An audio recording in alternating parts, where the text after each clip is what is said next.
As always, before we get into today's video, I want to direct your attention to the link in the descriptions below. There are two. The first one is to support the Black Lives Matter movement. There are petitions you can sign, places you can donate, things you can do if you have no money, and resources on how to educate yourself to become a better ally. There is also a link to register to vote. The deadline to register to vote in my state of Florida was yesterday, but it is different for every state. Please check it out.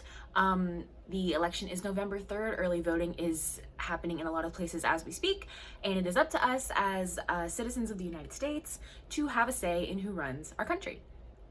Enjoy the video.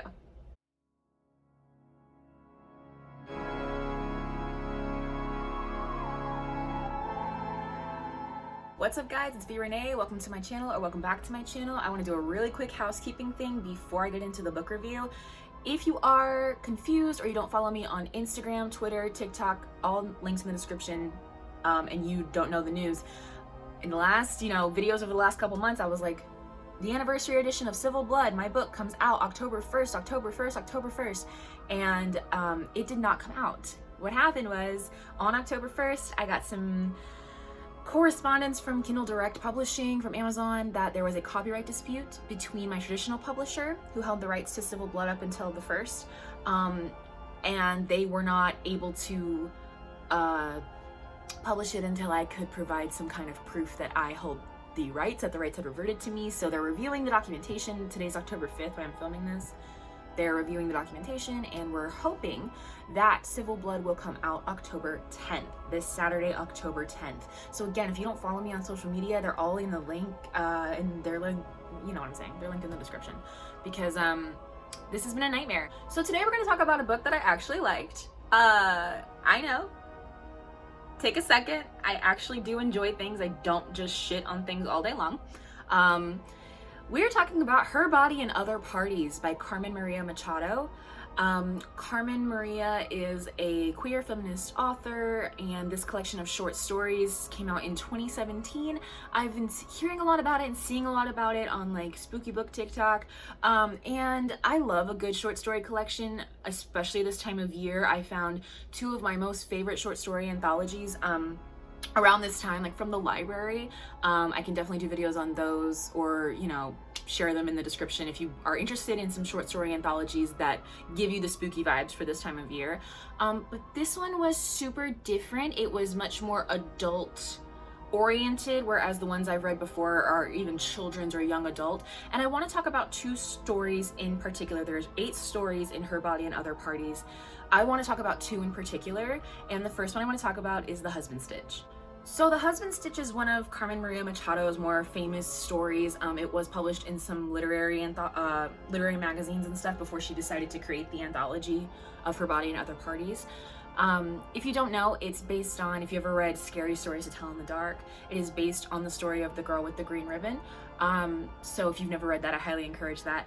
This is a very adult story. This is a very adult anthology. I don't know if I said that before, because I know I have a lot of young adult viewers, because I'm a young adult author and I review young adult books. So if you're not comfortable with adult content such as sex, sexuality, and really intense things about like marriage, gender identity, sexuality, sex in general, like there's a lot of that, especially in these first 2 stories that I'm going to talk about. So just proceed with caution if that stuff's not like super fun for you. But the reason I want to talk about The Husband Stitch is because it is so poignantly disturbing. It's not like a scary story. It's a really scathing commentary on boundaries and boundaries that women set that are disrespected by men, boundaries between husbands and wives that aren't respected, just boundaries within women that often as I was reading this, I was thinking about the book The Giving Tree by Shel Silverstein, about how like that's a whole allegory for like a mom, or who like gives and gives and gives and gives and gives and gives and has nothing left, and then still tries to give to this little boy because she loves him. And it's like husbands and sons and fathers and men around women just not understanding how much they're taking away, and how like disrespectful of boundaries they are, honestly. And I really just want to read you guys a couple sections, spoilers for The Husband Stitch, And if you don't know what the husband stitch means, what that term means, I encourage you to Google it. It is a barbaric practice that might be real, might be a myth. I don't know. Real gross. So I just want to read you guys a couple sections because I have never read anything by Carmen Maria Machado. I need to find everything she's ever written and devour it. Like, new favorite author is here. Like one of my new favorites. The way she writes is so stunning. Like, stunning and heartbreaking. So I want to read you some parts, some sections of The Husband's Stitch to kind of illustrate that.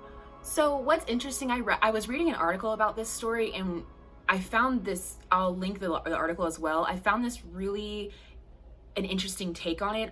Throughout The Husband's Stitch, she's talking about her own life, and then she's interspersing like these little old wives' tales and things like that. And I was really enjoying it, and then I was like, well, why is she doing that? And the author of the article pointed out that she's keeping the reader at arm's length and giving the reader boundaries the same way she's tried to give boundaries to every other person in her life. And just like the other people, we disrespect the boundary by continuing to delve into her personal space and her personal life and demand more as we continue to read, despite her trying to distract us. So there are some like things that you're like, that doesn't make any sense, and then you realize she's trying to push you away. So it's spectacular. So it says, this was her folly. When they told her that standing on someone's grave at night would cause the inhabitant to reach up and pull her under, she scoffed. Scoffing is the first mistake a woman can make. Life is too short to be afraid of nothing, she said, and I will show you. Pride is the second mistake. They found her dead on the grave, the blade pinning the sturdy wool of her skirt to the earth. Dead of fright or exposure, would it matter when the parents arrived? She was not wrong, but it didn't matter anymore. Afterward, everyone believed that she had wished to die, even though she had died proving that she wanted to live. As it turns out, being right was the third and worst mistake. She talks about another story about a woman who tries to get a deal on her wedding dress and then dies because the dress had been stolen off a corpse and the embalming fluid had seeped into her skin. The moral of that story, I think, is that being poor will kill you. I spend more on my dress than I intend, but it is very beautiful and better than being dead. And then she's still talking about that story. She says, brides never fare well in stories. Stories can sense happiness and snuff it out like a candle. So we get, once she marries this man that she starts talking about, we get multiple instances of them, being intimate and him wanting to take that ribbon off, trying to take that ribbon off, asking her about the ribbon. She says, it's just a thing. And he's like, I want to know about it. She's like, it's my thing. Like, don't ask me about it. Don't touch it. Like, stop. He tries multiple times to take it off during their long, long life together. She has these little inserts where she says, if you're reading this story out loud, do this. Little one is born 20 minutes later. They have to make a cut, but not across my stomach as I had feared. The doctor draws his scalpel down instead, and I feel little, just tugging, although perhaps that is what they have given me, talking about medication. When the baby is placed in my arms, I examine the wrinkled body from head to toe, the color of a sunset sky. If you are reading this story out loud, give a paring knife to the listener and ask them to cut the tender flap of skin between your index finger and thumb. Afterward, thank them. When you think about it, stories have this way of running together like raindrops in a pond. Each is born from the clouds separate, but once they've come together, there is no way to tell them apart. If you are reading this story out loud, move aside the curtain to illustrate this final point to your listener. It will be raining, I promise. My son touches my ribbon, but never in a way that makes me afraid. He thinks of it as a part of me, and he treats it no differently than he would an ear or a finger. It gives him delight in a way that houses no wanting, and this pleases me. The next day, our son touches my throat and asks about my ribbon. He tries to pull at it, and though it pains me, I have to make it forbidden to him. When he reaches for it, I shake a can full of pennies. It crashes discordantly, and he withdraws and weeps. Something is lost between us, and I never find it again. If you are reading this story out loud, prepare a soda can full of pennies. When you arrive at this moment, shake it loudly in the face of the people closest to you. Observe their expression of startled fear and then betrayal. Notice how they never look at you exactly the same way for the rest of your days.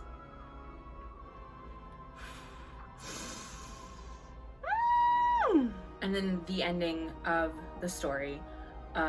Resolve runs out of me. I touch the ribbon. I look at the face of my husband, the beginning and end of his desires all etched there. This is like the 50,000th time he's asked about this ribbon.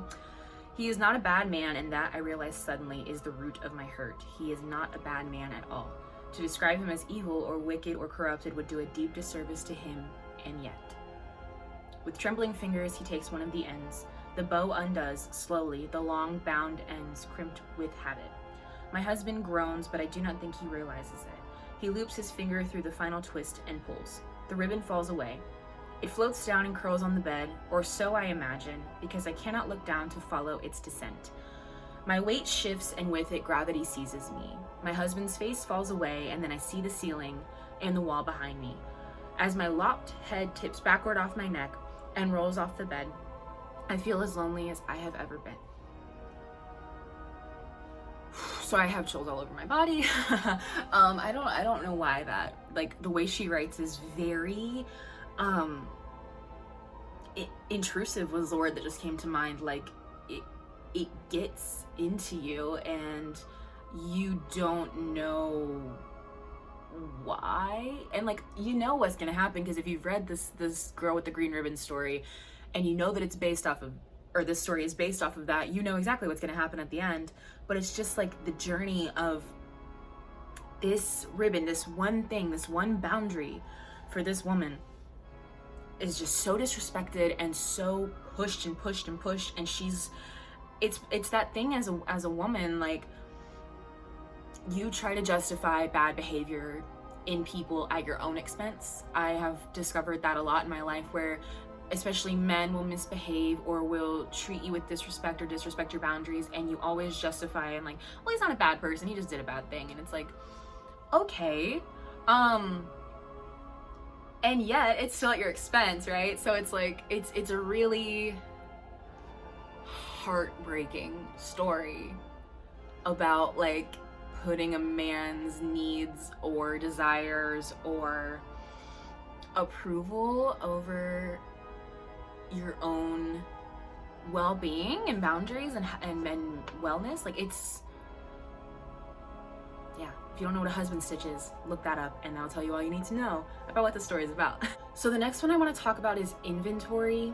It's the second story in this anthology, and it made me cry, really boohoo, ugly tears, because again, this book came out in 2017 and this story is about a pandemic.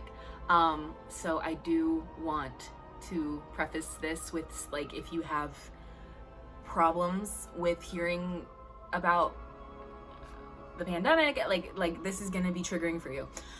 The story starts, the inventory that she's talking about is a sexual inventory, is an inventory of everyone she's ever had an intimate encounter with. And you think that's all it is, so you're just reading, and she starts like, one girl, one boy, one girl, and she's just like talking about like when she was a kid, her and her friend like showed each other their chests, and then when she was a teenager, a guy friend and a girlfriend, like they all made out at a party and this and that, and then they had a this, and then one man, and then she slept with this guy, and then she maybe slept with this girl. She's very, she's queer. So she gets to a woman and they go to a diner after. Our mugs ran dry and when we looked for the waitress, she was watching the breaking news on the battered TV hanging from the ceiling. She chewed on her lip and the pot of coffee tipped in her hand, dripping tiny brown dots onto the linoleum.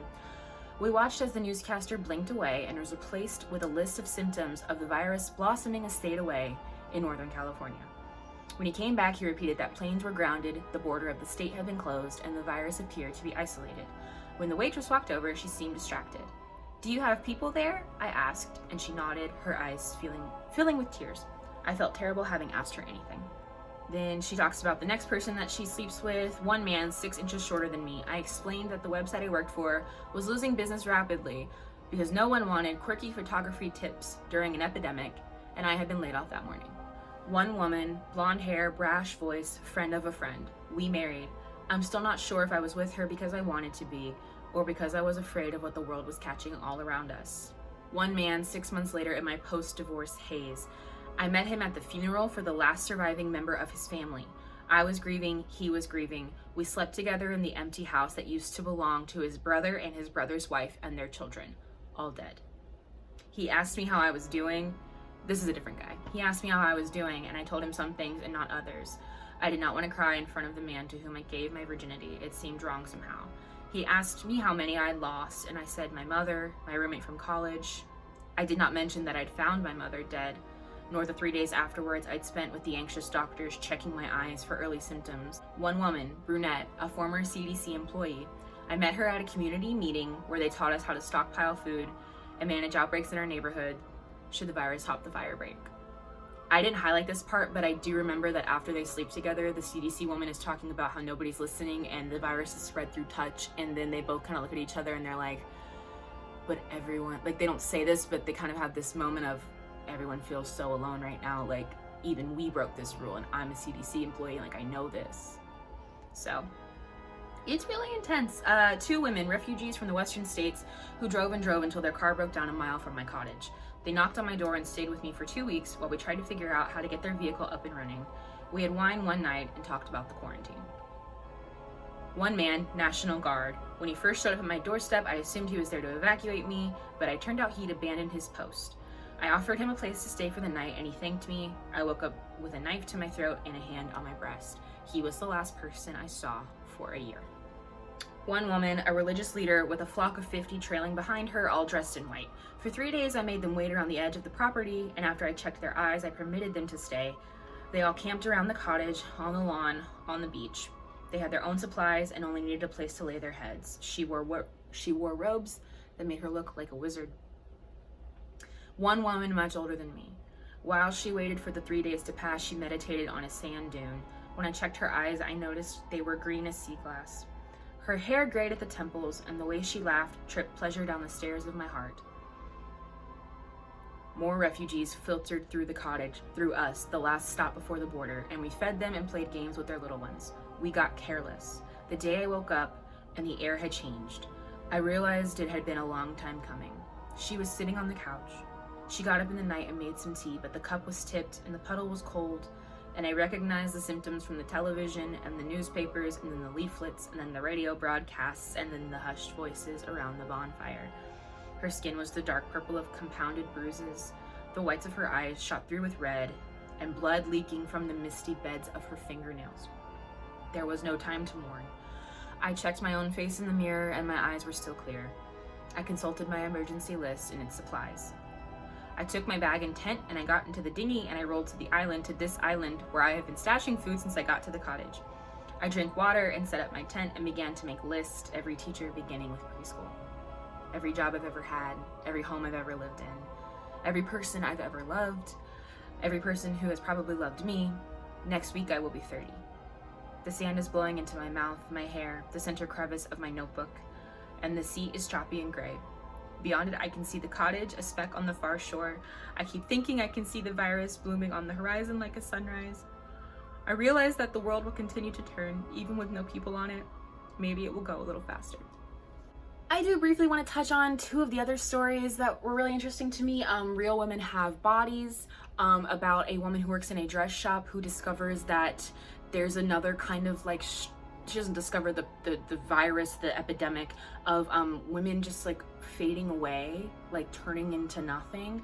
And then she discovers that the dresses she loves so much that she works with that are so beautiful, these women's like incorporeal beings are being sewed into the dresses, which is why they seem so lively and beautiful. And then the woman that she's in a relationship with begins to experience the fading, and she goes to the dress shop and unravels all the dresses and cuts them all up, and then she sees the bodies but they don't want to leave. And I thought that was a really interesting commentary on like the way women are, the messages that women are shown in the media. Maybe not so much anymore, but definitely when I was growing up, of like, the smaller you are the better, you need to be thin, this is how clothing should look on a woman, and if you don't look like this then you're not a woman, and like that's not how you're supposed to look, and you need to change yourself and hurt yourself and starve yourself to look like this, and this is how, you know, you're supposed to be. You're supposed to be so tiny, you're supposed to fade away, you're supposed to take up no space. And then you see like the consequences of like taking up no space and having nowhere to belong once you're like released from the binds of the dress. that is like society and like body image. Once she released them from that, they had nowhere to go. They didn't want to go anywhere because they were so entrenched in that. I thought that was really, really interesting and well done. And then the other one that I want to talk about is just bizarre, and it's called Especially Heinous, and it's 272 views of Law and Order SVU. And Carmen goes through every episode, and like, it's like a weird mishmash of what are their names? Stabler and Benson. I don't watch Law and Order. Of like real things from the show, and like this other world that they're experiencing of like what we don't see on the show of their characters. And like, it's like long, it's a really long story, but it's really weird and really interesting, and like I've never read anything like it in my life, and it was straight up bizarre, like so weird, so cool. But I wanted to talk about the Husband Stitch and Inventory because they gave me such physical, emotional reactions. It just unbelievable writing. Again, if you want other short story recommendations, I'm gonna say the Slasher Girls and Monster Boys anthology by various authors. I'll put that link in the description. As well as Skin and Other Stories by Roald Dahl. If you have like children or you're a younger teen and you want to read something a little more like scary stories to tell in the dark-ish, those are super fun. Love those. If you'd like me to review either of those, let me know. I can definitely do that for you. In the meantime, I make new videos every single Tuesday now.